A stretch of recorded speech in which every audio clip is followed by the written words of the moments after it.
Mga lods, kumusta po tayo ngayon? So ngayon ay meron naman tayong tutorials para tuturuan ko po kayo in a multi-languages katulad ng part 1 natin ng tutorial upang sa ganun, meron naman kayong makuhang mapulutang aral sa ating mga tutorial. So ngayon ay continuous na natin yung tutorial natin in the past days. So now to be continuous na natin. So ang word na naman na gagamitin natin is requesting po. Request na word. Kasi alam na kung bakit. Dito po sa Middle East o sa ibang bansa, marami po silang ginagamit na mga language, hindi lang po English.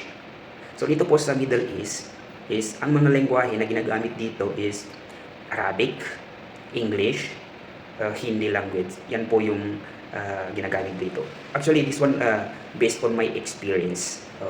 Ito po yung based on my encounter. Yan po yung may encounter ko dito ng mga lingwahe. So, word na gagamitin natin is magano.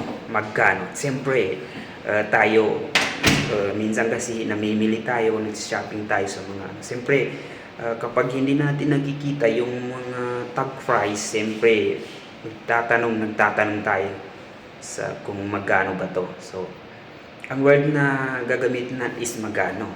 So, sa Arabic, ang Arabic na magano, kam pulus. Yan po yung Arabic.